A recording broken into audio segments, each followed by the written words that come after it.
Sisenkabeni yedolobha elikhulu iPMB which used to be the capital city yala KwaZulu Natal. Eduze kwami uNomsa weAfrica Mayibuye movement who is a second deputy president. Asibingelele. Yebo sanibonani ninjani? Siyaphila sisiNomsa. Kungani Africa Mayibuye nibandakanya neMarch and March?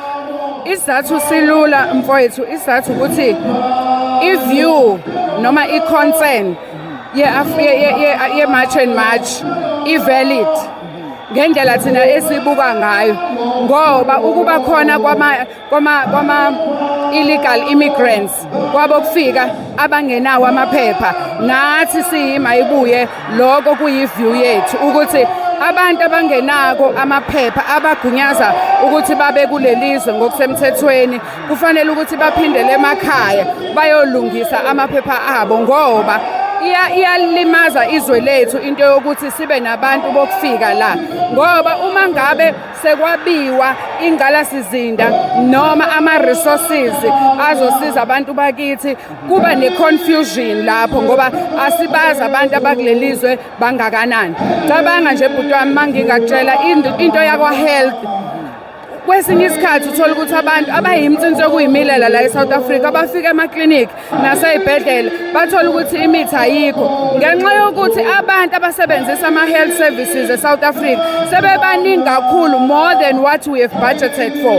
In terms of imisebenzi futhi nalapho imisebenzi iscarce kubantu bakithi ngoba kugcwele abantu bokufika, baphinde futhi baphoze i-threat ngoba bavuma i-cheap labor ngale ndlela, bagcina abantu abayimitshintsho okuyimilela eSouth Africa bengasenayo imisebenzi. It also poses i-threat ku-security uma ngabe kune-flow nje yabantu engekho controlled benganawo amaphepha bengena ezweni lethu, leyo nto leyo iphoza i-threat ku-security of this country, yangaphandle security international neyangaphakathi futhi ezweni lethu. Isibonile izolo nangaphambili kwayizolo lapha eJohannesburg eMayfair abantu bokuhamba bexosha abantu base South Africa. Ngabe sesikulelo zinga ngempela?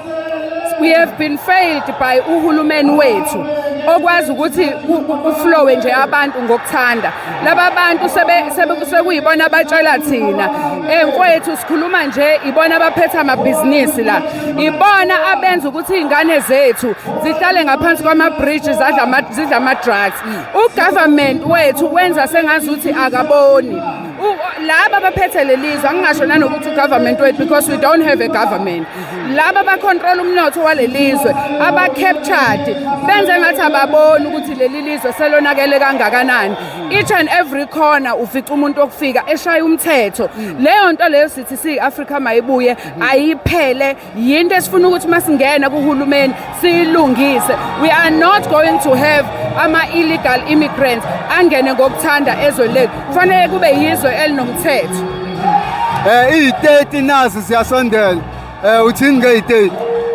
Ayifike sebehambile, batshalwe kusa-early, ayifike sebehambile. Sibonile abanye behamaqoqo ey'ndaweni la becashe khona, abahambe baye emakhaya abantu abengenawo amaphepha abanikeza imvumo yokuba kuleli ngokusemthethweni.